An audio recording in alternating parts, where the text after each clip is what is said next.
នុសាជីវ៉ាហើយនឹងរូបបងធ្លាប់សាសងបីបងថ្នាក់ថ្នមគៀការត់លេងប្រឡែងមកឆ្នេរខ្សាច់វែងអនឡាយ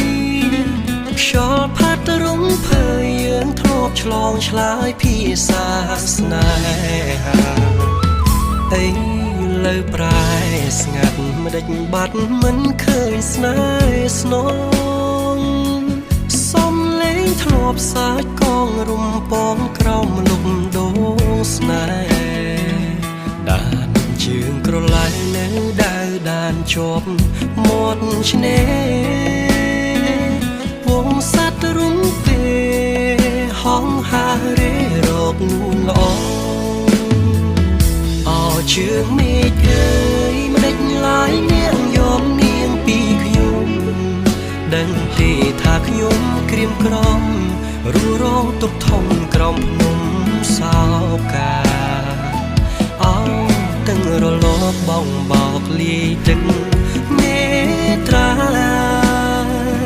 ហាក់សួរខ្ញុំថាថ្ងៃណាទៅនាងវិលមកជើងមេឃអើយប្រាប់ត្រានត្រើយថាខ្ញុំនៅចាំ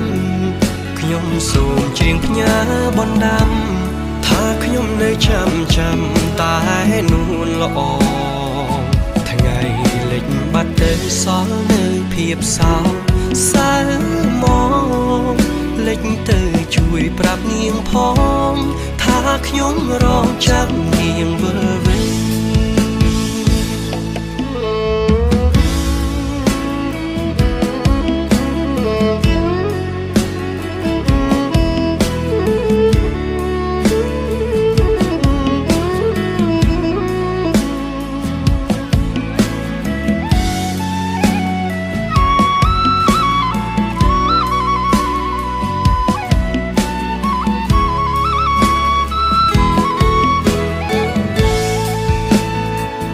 អីលើប្រែស្ងាត់មិនដេចបាត់មិនឃើញស្នេហ៍ស្នងសំលេងធ្លាប់សាច់កងរំពងក្រោមលំដូងស្នេហ៍ដានជើងក្រឡែនៅដើរដានជាប់មាត់ឆ្នេរវងសត្វរុំពេលហងហារេរកនួនល្អ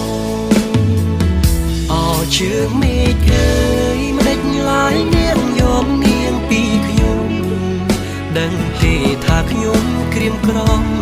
រួរងទុកធំក្រំភ្នំសោកាអោ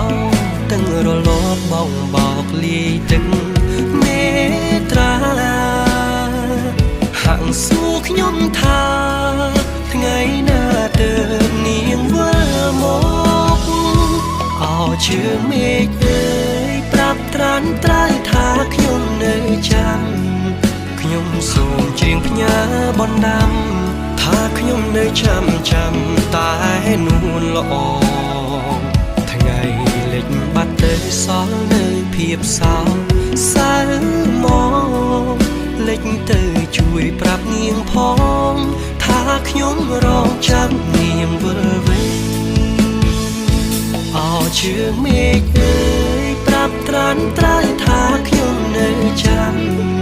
ខ្ញុំសូមច្រៀងផ្ញើបណ្ដាំថាខ្ញុំនៅចាំតែនួនល្អថ្ងៃលិចបាត់ទៅសល់នៅភាពសោកសៅមកលិចទៅជួយប្រាប់នាងផងថាខ្ញុំរងចាំនាងវិលវិញថ្ងៃលិចបាត់ទៅបនសល់នៅភាពសោកសៅមកលិចទៅជួយប្រាប់នាងផងថាខ្ញុំរងចាំនា